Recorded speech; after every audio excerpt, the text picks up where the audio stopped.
Greetings everyone, welcome to the channel. We are the Lion Gaming crew, and in this Hogwarts Legacy video, we're going to be giving you guys some tips and tricks to maximize your materials in the room of requirements. So that's going to be all the materials you need from growing your herbs, as well as all the materials to get those moonstones, and etc, etc. You guys get the point. So to start this, we're going to be starting off right here in Hogsmeade, and the shop we're going to be visiting is called Tomes and Scrolls. This is where you're going to get all of the spellcrafts needed to conjure the equipment and stuff like that that you're going to be using in the room of requirement.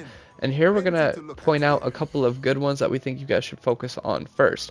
So you're going to notice a lot of these if you haven't already been here and purchased some of these. And what I would say avoid at all costs is this hopping pot spellcraft. It costs 3,000 gold, which is not a small amount.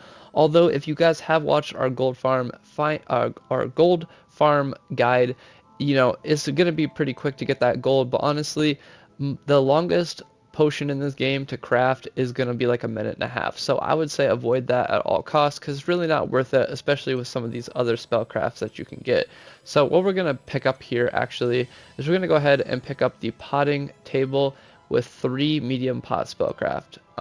Or, you know, yeah, let's actually get the potting table with 2 large pot spellcraft because there is a lot of ones but I would definitely recommend just getting all of these. You want to definitely eventually get all of these. You want to focus on definitely picking up all of these as soon as humanly possible. So now that you have your spellcrafts, whichever ones you have the gold for, I would say focus on getting, you know, once we get to the room requirement, I'll kind of go more into depth on which ones we want to focus on first. So we're going to go ahead and teleport to the room requirement where we can conjure up some items, and we'll kind of give you guys some tips on what you guys should focus on conjuring first, which is going to help you out the most. So definitely what you want to focus on conjuring first, right when you get, you know, your spellcrafts and stuff like that, you want to focus on getting this scientific, or whichever one you want. It could be the gothic, but whatever, you want to get the material refiner. You can have a total of 3 of these, and these are going to give you the moonstones, which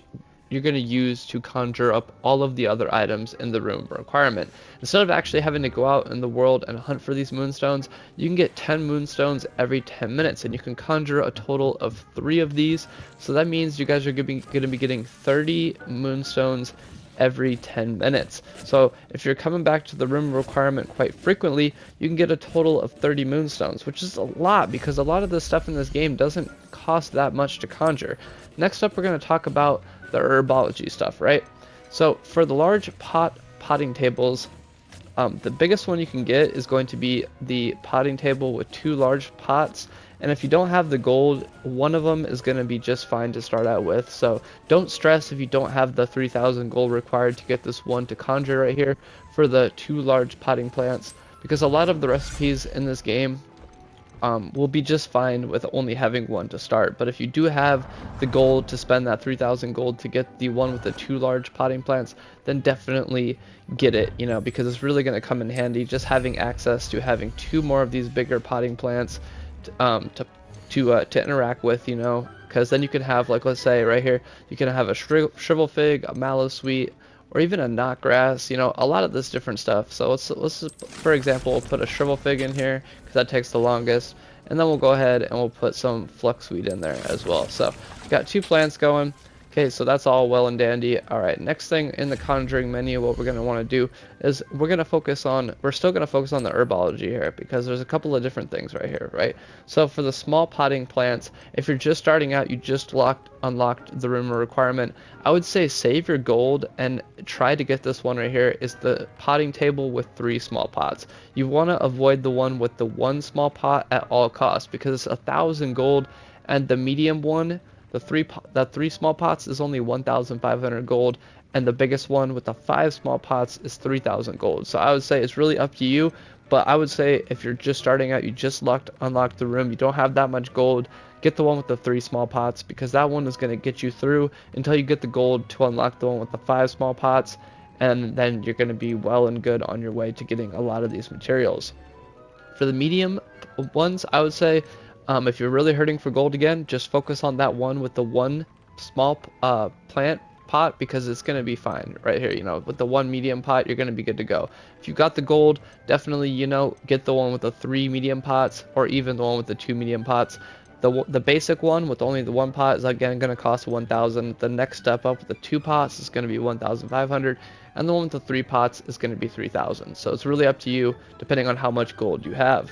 Focusing again on the, we already talked about the large pots, so let's go ahead and talk about these dung composters or composters, whatever.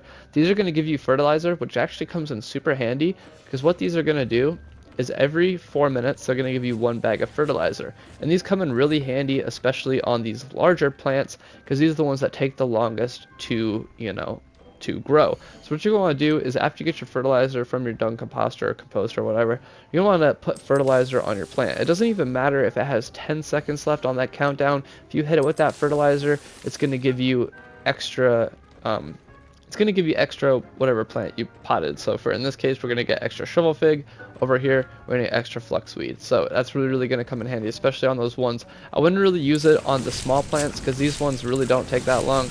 I mean, 10 minutes for pretty much all of them across the board, whereas the larger plants take around 12 to 13 minutes to 14 minutes at the longest case. So we're done pretty much talking about the herbology section of the room requirement. Now let's focus on potions, right?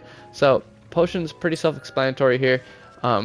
This is what I told you to avoid right at the beginning, because I mean, really, I'll show you why here in a second. It's only going to brew 1 random potion, and honestly, for 3,000 gold, it's just really not worth it, especially when you have these potion stations right here. This one, the medium one, is going to allow you to brew 2 potions at a time, but even having the small one, which only allows you to brew 1 potion at a time, is going to be just fine, because like I said earlier in the video, these potions really only take about 1.5 minutes at the longest to create, to brew. So but if you do have the gold, you're not really hurting for gold, definitely get the T-shaped one, because that's going to allow you to have 3 burners to brew 3 potions at the same time. But although you can have 7 in total of these, so even if you don't have the gold, I would say you're just fine with having the medium one, because you can have 7 of these. So if you do 7 times 2, that's 14 potion stations. There's no way you're going to be brewing all that many potions, but it is nice to have nonetheless. And I'm going to kind of go over here to the potion station and kind of show you what this is all about here. So kind of go over the times. For the Wiggenwald potion, this is the healing potion, 15 seconds. The Endurance potion is going to give you enhanced defense, that's 30 seconds. For the Maxima potion, it's going to increase your spell damage, that one is 30 seconds. Visibility potion, that's pretty self-explanatory, that is going to be a minute. Focus potion is going to reduce your cooldowns, that's a minute. The Thunderboo potion is going to protect you and stun nearby enemies for 1 minute and 30, and the Felix Felicis is going to be brewed for 1 minute. So like the longest one, like I said, it's only 1.5 minutes, does not take long at all. So just for example, we'll go ahead and brew one of these Wiggenwald potions on this burner, and over here we're going to go ahead and brew a Focus potion, because that takes about 1 minute. And yeah, so that's pretty much it though. Like I said, you know, just don't forget about your room requirement. Definitely come back here frequently, not only to identify your gear, but also to get, you know, the materials and stuff like that, because they do come in handy and they do get done pretty quickly. So just in the time that we shot this video, go over here and collect all these different materials and stuff like that. And the last portion of this video is going to be for the beast portion. And there's only one thing I can really recommend that you want to conjure right off the bat, and it's going to be in the beast items. This is going to be the beast feeder, because it's going to make sure all of your beasts are well fed. So that means when you go in here to get your I don't know what to call it, like materials from the beasts themselves, all you have to do is pet them. You don't have to feed them. They're all going to be fed, even the flying ones, so you don't have to worry about that. That drastically cuts that time down pretty much in half from you having to manually feed them, then brush them to get their materials. Now all you have to do is brush them every time you visit your beasts. And if you want, you know, you can get the beast play box as well in the conjuration menu. I mean, it's kind of cool to play with them. And so it only costs 4 moonstones, but you can only have 1 of them. So if you have the gold, definitely pick that up as well. But beast feeder, definitely, because that means you don't have to be running back in here to feed your beasts all of the time. You only have to go back in there to brush them, and that's all going to come in handy to increase your gear's potential by using the loom over here to upgrade and change the traits of your gear. You're going to need that beast materials to change out a gear set. So like, let's say you want to change a trait on this, where you're going to need, you know, puff skin fur, for example, on this one. And to upgrade it, to view the upgrade right here, you're going to need the Jawbone All Feather. So definitely don't neglect your beast. Then, like I said, having that beast feeder cuts that time in half, makes it a lot easier. So I hope you all enjoyed. If you guys felt like I missed anything, go ahead and let me know down in the comment section down below. I really appreciate you all for watching. If this video is at all helpful or insightful, or you guys want to see more content just like this, let me know by dropping a like or leave your comments and feedback in that comment section down below. With that, man, thank you all for watching. I really hope to catch you all in a future video coming out soon. Stay safe, stay happy, and last but not least, stay gaming. Lion Gaming Crew, signing out.